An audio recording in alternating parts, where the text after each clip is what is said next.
I'm Jason, and this is the 2023 Chevy Equinox. As always, I'm going to take a look at this thing from the outside in and tell you what it has been like to live with for the past week. Let's go ahead and take a look.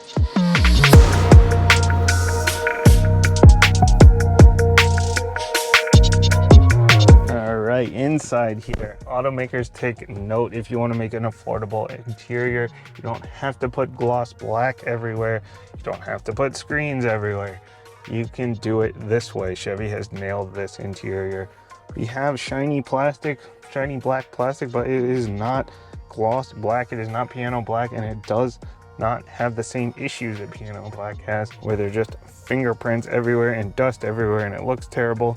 It looks actually decent even after a week of driving this thing around. Chrome trim all around, HVAC, all real buttons and knobs. The button for your auto start stop right there, not buried in the infotainment, which is good because I hate the auto start stop. Auxiliary, USB-C, USB-A. You got all-wheel drive button. But the point is, yes, there are hard plastics, but it is a sub $40,000 car, and that's to be expected. Steering wheel feels fine. Buttons are real. This is the way to make an affordable interior that still is functional and not infuriating to use. Start it up real quick here. For the infotainment screen here, this is the 8-inch since we are in the top spec.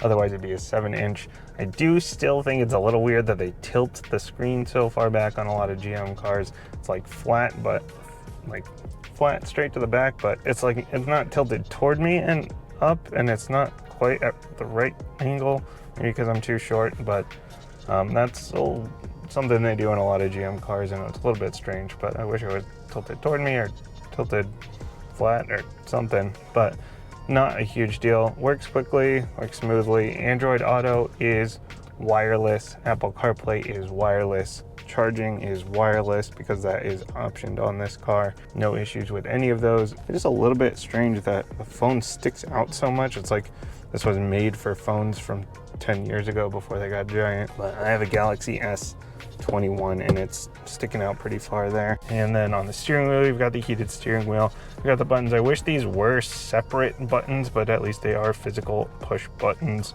The gauge cluster here, lots of analog. I love this. You know, you can tell it's a little bit dated because you've got the, just from looking at the screen, you can tell the screen is from 5-10 years ago when they started making this car. But it's fine, it's clear, it's simple, it's easy, and we have a lot of analog gauges, which I love. Along the door, we've got memory settings, and we've got this settings for the hatch area, for how high you want the hatch area to go. We've got this giant sunroof here. You can close the cover.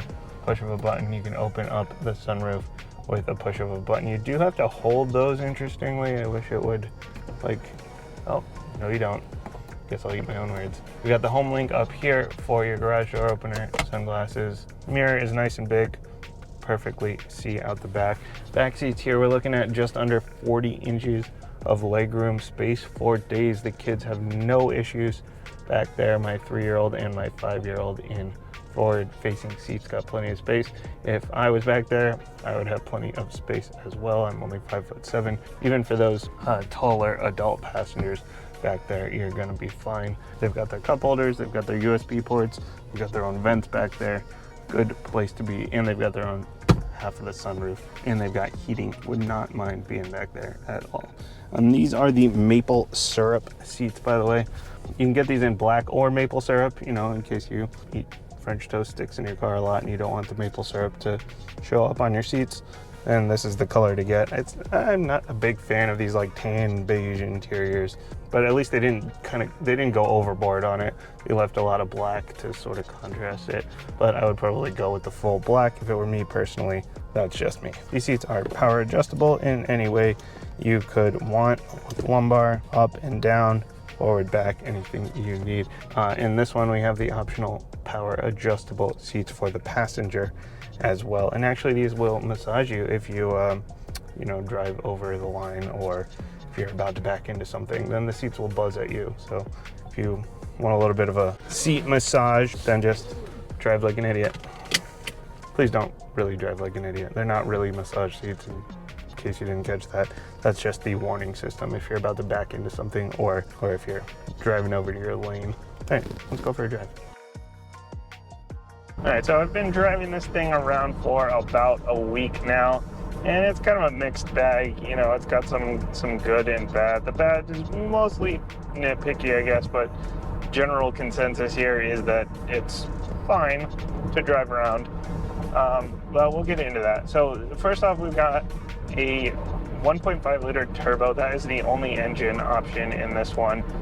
Whether you get front wheel drive or all wheel drive, no matter what trim level, you get the 1.5 liter turbo. It's making 175 horsepower, 203 pound-feet of torque. That 175 is up from last year, an extra 5 horsepower. Not something you're gonna feel, but bigger numbers better, right? So you got that going for you. In terms of the power delivery though, you do have a decent amount of turbo lag. So you hit the gas, you wait a second, and then you get a shove. Not my favorite, but if you're used to turbos, then it shouldn't be too big of a deal. And it's not like you're drag racing this thing, unless you are. Send me videos of your drag racing yours. But most of the time, you know, the power is fine. Doesn't feel underpowered on the highway and the daily drive or anything like that. If you're going up a big hill or something, it will make some angry noises, and it feels like maybe it could use a little bit more power in that situation. But we have some pretty steep hills up here in New England, but 99% of the time on the road it's totally fine. Same goes for the transmission. You know, we've got a 6-speed automatic transmission. That is the only transmission option. I don't always agree with the choices that it makes, especially when it's under heavy load like those big hills or whatever, but most of the time it's totally fine. Like I mentioned, you can get front wheel drive or all wheel drive in this one. There are 4 different trim levels, and each one comes in a front wheel or all wheel drive form. If you go for the all wheel drive, there is a button right here. It actually will disable the all wheel drive if you just want to be in front wheel drive mode 100% of the time. You know, go all out for efficiency. But if you do have that turned on, the all-wheel drive system turned on, it's not going to be 100% of the time sending power to all 4 wheels anyway. It's going to be constantly monitoring the different driver inputs and the wheels, and kind of figuring out, you know, if you're slipping or whatever, or where power needs to go at any given time. It can start sending some power to those back wheels as needed. Has not been an issue. Plus, we've got great tires on these. We're on Michelin Primacy all-season tires, and that mixed with the all-wheel drive system. I have not had any kind of issues with slip or anything like that. Even in the wet, it's been kind of wet and rainy the last couple of days, and no problems at all there. Now, I will say, in terms of ride quality, you know, maybe I'm just a little bit spoiled from some of these nicer cars I've been in or something, but I do feel like this one, you feel the bumps a lot more than in a lot of the other cars that I've been in lately. It's not like harsh jabbing through your back, terrible ride quality or anything like that, but you do get some decent bounce over every single little imperfection in the road. It's not going to ruin your day, but if you're going for a life of luxury, this is not going to be your car. Noise though, it's actually pretty good here. You know, not a ton of road noises, but coming through. Better than I would expect at this sub $40,000 price range. You know, and it's more than just insulation and sound deadening. They actually have active sound cancellation going on. Little microphones trying to capture the sound and actively cancel it. Doing a pretty good job there. No need to like crank your music up when you're on the highway or scream, talk to your passengers or anything. Now, I will say one big high point of this thing is the visibility is really good. These 5-seat SUVs, you know, you expect them all to have pretty solid visibility, especially, you know, with that like flat back. But a lot of people are going for these like curved back ends and trying to make it all stylized and whatever and stand out there. But this really, the back window is nice and big. Great visibility out the back, nice flat back end there, and visibility out the sides, nice big mirrors, no issues there. Blind spot monitoring on this one. which works well. Got great visibility out the front, plus you're sitting up high. The nose kind of tilts down. Visibility there is fine as well. We got some good safety features going on too. This one does not have the Super Cruise. You can tell that this is a little bit dated just by some of the displays here. That's the problem with technology. You know, by the time something comes out, it already looks dated. When something's a couple years old, it definitely looks dated. But you know, we've got the EV version coming next year. You know that this thing is kind of due for an upgrade at this point. But luckily, they've done a good job with keeping up with the features and really making it, other than some of the display stuff, making it feel like you still get your money's worth here. You actually get more than your money's worth in a lot of ways. So we have the adaptive cruise, first of all. Great feature to have. Love that. That's worked very well, along with your traffic sign recognition. So you have the speed limit right there next to your adaptive cruise setting. We also have a lane centering sort of that is, it's not like Super Cruise where you can actually take your hands off the wheel and it will just find the lane. It's not as good as Hyundai's and Kia systems. It's better than like the old Toyota system, like the 2.0 and 2.5 Toyota and Lexus, but it's not quite. It's probably about on par with the 3.0. So I was in that Corolla a couple weeks ago. It's about on par with that in terms of lane centering. Good enough to help out with fatigue on long trips, not good enough that you would trust it if you had to let go of the wheel. It would bounce a little bit, but not awful.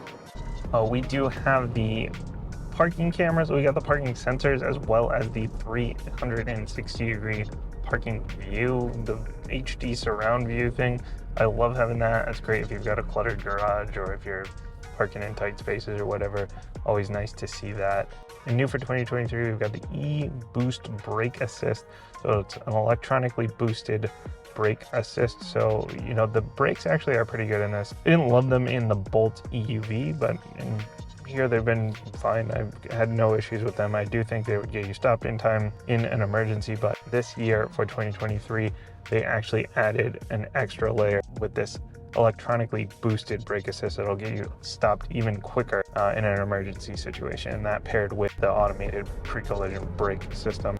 And one thing here, the seating position is good. The bolsters are good. Have no problems with that. I do feel, I'm down a little bit low. I like to sit a little bit lower. I bet if you put the seat up even higher, you really have great visibility out front. But I have not been able to find a position where the steering wheel doesn't block the top of my gauge cluster here. I can't really see like the gas, like the fuel gauge and my coolant temperature, which is not the end of the world, but it would be nice to be able to see my gas gauge. And one other thing that has really kind of been bothering me about the drive is it does have auto start stop. And at first I thought, oh, this works pretty decently actually. When you take your foot off the brake pedal, it sparks up. By the time your foot is on the gas, it's ready to go. But as I drive it more and more, it's not super consistent. And sometimes if you ease off the brake pedal, it'll kind of jerk forward. So if you're sitting in traffic and you just want to creep forward a little bit, you let go a little and then it'll jerk and then it'll stop again. It's been a little bit touchy, and that's not always just sitting in traffic. A couple of times when I've gone to go from a red light or something, I let my foot off the gas and it jerks and then it starts going. So luckily you can turn that off. There's a button right here, but it does turn back on every time you get back in the car. A little bit annoying. Not the end of the world, I guess. Now, while the 2022 Chevy Equinox was the big refresh, 2023 does still see a couple of changes. It's a little bit interesting that actually in 2018, when this thing started the third generation, this car got smaller. You don't see a lot of cars going from a midsize to a compact. Usually they're getting bigger and bigger and bigger. But this went from 188 inches long to 183, but it's still got plenty of space inside, space for days. I've been living with this with my two young kids and my wife, and it's really been a great family car. Plus you kind of shake that soccer mom look, the bow tie, and just the look of it is a little bit more rugged than your typical kind of soccer mom vehicle. This front end here, like I mentioned, we got the bow tie. If you want to be a little more formal, you can option a black bow tie. If you want everyone to know you're driving a Chevy, you can get an illuminated bow tie as well. Nice chrome and black trim. I really like the look of this thing. They put some texture in here with some little scoops out. I really like the front end of this car. Fake vents for fake air, LED lights and LED daytime running lights. Note that the LEDs are not standard. Those are only on the upper trims, and the fog lights here are only on the Premier. Got some sensors around as well as camera up front, since this one does have that 360 view, and it's got the parking as part of that convenience and confidence package.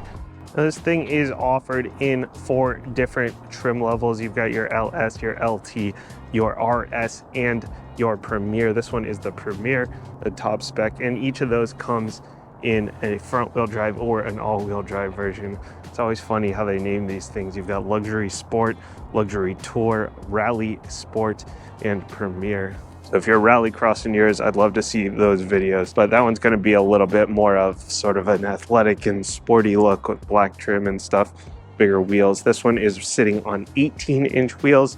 You got anything from 16s to 19s, depending on the trim level, depending on the options. This one is wrapped in Michelin Primacy Tour All Seasons. Those have been good mixed with the all-wheel drive system. No issues with slip or anything like that. And a nice compact 107-inch wheelbase. Love the little chrome accents they've got going on all around, though, with the black trim and the black trim up here. Didn't have to go all out with the black cladding. I'm glad they didn't go for that. That's been another trend in automotive for some reason, but I'm glad that they didn't put all that black cladding on there. The black trim around here as well. The LED turn signals are integrated in here only on the Premier trim. These are heated with blind spot monitoring. Got the single button, touch to lock, touch to unlock, and we got roof rails up top with a big giant sunroof. You definitely want that sunroof. That sunroof is amazing. And if you want to option cross rails, there's like a get out of town package, get going package that will give you cross rails and baskets and all kinds of junk up there. For the back end here, the nice flat window with tons of visibility here. LED tail lights, those are not standard. Those are only on the upper trim levels. More sensors back here, backup camera up under here as is standard. All-wheel drive in your trim level. More chrome and black and red. I really, again, I like the way that they did this, that they made this back end look. And this one does come with a standard power liftgate. You can adjust how high you want it to go from the front door there in the door pocket. But this one also has the kick to open. A little Chevy badge will illuminate when you get close to it. Or you can use this nice key that actually has some decent weight to it. Nice and simple. There's a double tap. And that opens up into tons and tons of space, even though this thing is a compact. I love that they did the plastic inserts here. You don't have to stick through the cloth and tear that up.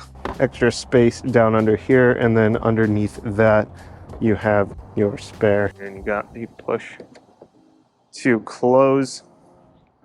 And I love how GM gives you remote start right on the key. Hit that lock button and then hold down, and it starts right up. All right, so overall, the driving is like, it's okay as an overall experience, livable, fine. But then you go into like the interior and you get a ton of features, and that kind of puts this thing over the edge. So that's where this thing starts to really get itself into the into the mix in terms of the competition, because you do get a lot of features. We're talking about sub $40,000, a heated and ventilated front seats, lots of great safety features, awesome visibility, and the user interface inside is really good. We have actual real analog gauges. We've got buttons for the HVAC, tons of buttons everywhere, and you know, the screen is a little bit small and it's tilted kind of funny, but super easy to use, and more buttons and knobs, and no gloss black. You know, it does have this kind of shiny plastic thing going on, but they didn't pick gloss black. Who knew that there were options that were shiny plastic that weren't gloss black? And guess what? It is 1,000 times better than piano black. You know, plus the wireless Android Auto, wireless CarPlay, and just tons of space inside. You know, everybody in my family has been super comfortable in this car.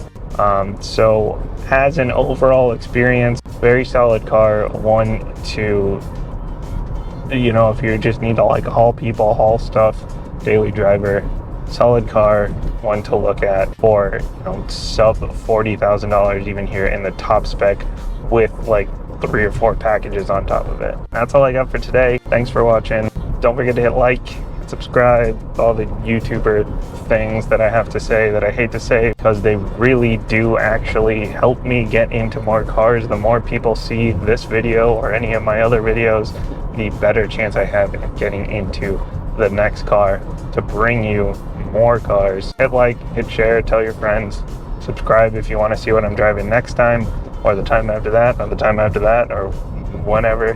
Thanks for watching. I will see you next time.